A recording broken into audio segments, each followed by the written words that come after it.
Compliance is a profession where people work tirelessly to make the world a better place. And there are hundreds of amazing and inspiring women who have helped the field develop into what it is today. Great Women in Compliance is part of the Compliance Podcast Network, so join Mary Shirley and Lisa Fine as they talk with women in compliance who are making a difference. Welcome to the Great Women in Compliance podcast with Mary Shirley and Lisa Fine. We're on the Compliance Podcast Network, where you can find a load of other interesting compliance podcasts. And today we're doing something a little different. We are doing our very first Soliloquy episode, which is essentially going to be just me for today. So I hope that's not too much Mary for you. This came about because early on, when we were first talking about the creation of the podcast, Tom Fox advised Lisa and myself that we didn't always need to have an interviewee on the show. We could do panels and roundtables, and we could also take an opportunity to have an episode of just a solo host sharing some ideas. So what this episode is about is a crowdsourcing of recommendations for affordable technology tools to be solutions as part of your overarching compliance program and to help facilitate the success of it. So we put a call out for people to give us the recommendations of tools that they have really enjoyed using, but that don't cost too much. And the reason why I really wanted to focus on that is that I know all too well what it's like when you're working in a company and resourcing for compliance and budget may not be the most generous. And so you've really got to work with the limitations that you have. I'm very lucky at Fresenius Medical Care that the company has put a lot of good resources behind the compliance program. However, even if you're in that fortunate situation, you of course don't want to squander the resources that you do have and prioritize them accordingly. So this episode is for those of you out there who are going through a difficult time securing budget to have a Compliance 2.0 program, and to those of you who are very thrifty with the way in which you allocate your compliance budget. So that's a reason for it. And then I also wanted to give a little disclaimer. Please do your own security assessments before using any of the tools mentioned in this episode. So we don't guarantee them to be up to your company's security standards. So they're just recommendations and ideas that have worked for others in their circumstances. Don't forget to do your own security evaluations. All right. So the first category is infographics, posters, brochures, flyers, and social media posts. I'm a big fan of using visuals that are aesthetically pleasing, but also break down information into digestible chunks so that your internal clients can best absorb that information. And so I'm often asking for my teammates to consider using infographics as a way to present their information, or to put up posters, or for more complex information to do a brochure or a flyer. And so we've got some great solutions that hopefully will be a good match for no matter your technical ability. So the first one I wanted to mention is VisMe, which was recommended by Samantha Callan for being really easy to use. The current pricing starts off at $25 per month for businesses and $0 for individuals of up to 5 projects, and then the cost increases as you do more projects. Another one that was really well recommended by multiple people was Canva, which comes with a pro subscription option and also a free option. So several people recommended this tool, including myself and Lisa Fine, which is probably no surprise as it's what we actually use for our cover art for the Great Women in Compliance podcast. Other fans include Parth Chanda and Sean Friedland. Thank you so much for letting us know about Canva, guys. And then another one, which is recommended by me, is PictoChart. I love how everything comes out in PictoChart. I think it looks awesome. However, you do need to spend a day or so playing with it to learn the ropes. It has some idiosyncrasies that can be a little frustrating to work with. However, the upside is that there is a free option with limited templates. And then, of course, if you go for the pro option, which is around about $29 a month, then it comes with more templates and more variety to use.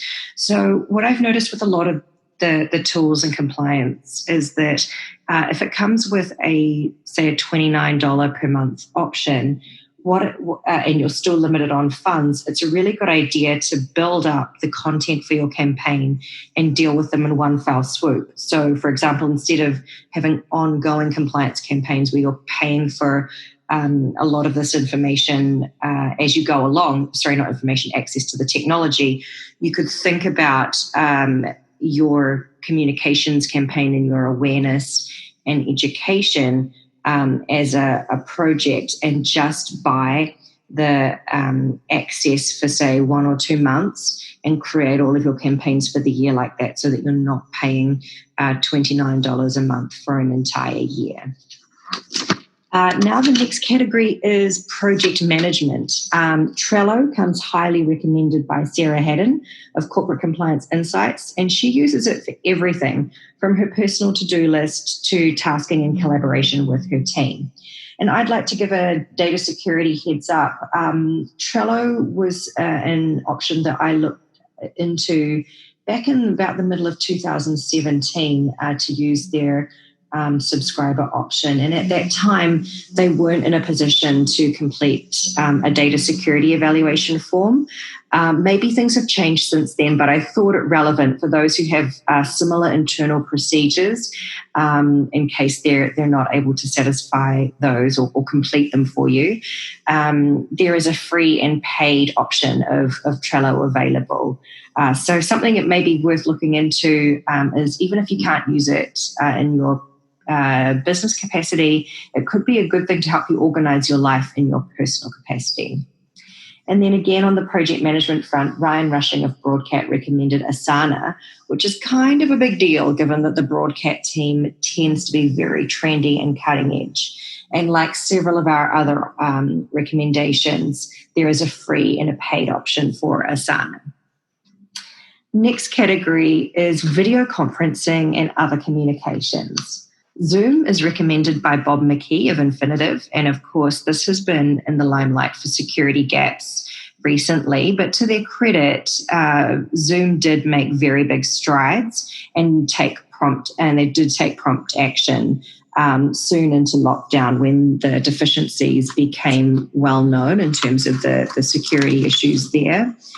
And in addition, I wanted to share with you that Zoom video conferencing is actually what Lisa and I use to record our podcasts. So if you're thinking about delivering compliance awareness through podcasts, for example, when we come out of lockdown, many of your sales folks are likely to be driving to and from places. So that could be a good captive audience for you to have a recording playing for them to hear a little bit about it, maybe a new compliance process or something else.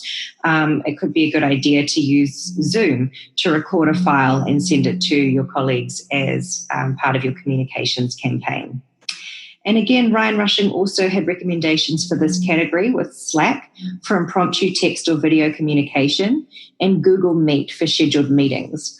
I just used Google Meet on a compliance networking call for the first time, and I found the subtitles feature awesome for discerning what was going on when people were inadvertently talking over each other, which is probably my biggest pet peeve of conference calls. So if you've not tried it yet, give the subtitles feature a go if you've got multiple people on a call, and it'll help you identify who's saying what. And then the next category is training and presentations. Rupert of Ethics Insight provided a couple of good options with Kahoot to gamify training. And I can also speak well of this particular product. I've used it like a game show for compliance quizzes. And Prezi, that's another tool that I like to refer to as PowerPoint's sexy big brother. It just seems to make your presentations come to life so much more than even the most sophisticated PowerPoints ever can. Rupert mentions that Prezi now has a video function that makes it more personable, and you can narrate the content as you would normally. I'll have to check that out because I've not seen that yet, so that's awesome. And then Rupert's clearly really strong in this area because he's also mentioned additional tools, Capwing and Toonly, which I've never used, but Rupert recommends them to create videos and animations. And as it happens, I did see Toonly pop up on my Facebook feed the other day with a very attractive deal. So that's great. Even Facebook Analytics knows that I'm a compliance nerd. Anyway, both Capwing and Toonly are said to be really easy to use, even for technophobes. So for the people like me, that's excellent news. And then to cap off the episode here, a couple of miscellaneous items to think about. So Bob McKee from Refinitiv mentioned that Process Unity has released a free pandemic response questionnaire, which can be adapted. So thanks for the heads up on this. I think that's really useful. And even if in your particular jurisdiction you feel like you're coming out of the pandemic, this type of thing is going to be on people's minds for some time, and there may be other uses for the pandemic questionnaire and similar that you could apply it to. And finally, the great Alan Hunt tipped us off to a West Elm offering of video backdrops so that you can attend your Zoom conference calls from your dream home. So if you Google West Elm and video backdrop, you'll be able to place yourself in a fancy mansion to impress your colleagues. So that's a great number of ideas for people to take a look at, and all of them are either free options or for a minimal amount. And with crafty planning, you can really reduce the spend if you do a lot of your comms within the same month or two period. And so to end this call, I just wanted to remind everyone that we are very excited to be publishing a book with Corporate Compliance Insights, which we aim to have coming out at the end of the year so that your end-of-year gift giving for compliance nerds is taken care of, and maybe a little treat for yourself. How it works is that we've released a purple poster with writing prompts. So there are various topics in which we invite you to submit your writing pieces on. And then in the bottom left-hand corner of that poster, there are the smaller details in terms of when you need to get that into us by and the minimum word count and so on. If you have any questions or you're ready to send through your submission, Lisa and I have a GWIC email address, which is gwicpod@gmail.com. And we are thrilled to have seen the submissions that have come through so far, and we invite further submissions. So please don't hesitate. And we hope that, especially in the really hard year that we've had so far, that come the end of 2020, that this book will be considered an uplifting and inspiring piece that you can add to your bookshelf. Thanks very much for listening, everyone, and wishing you all the best. Thanks for joining us for this episode of Great Women in Compliance. We hope you'll join us in honoring the great women in the compliance field by subscribing to this podcast and leaving a review.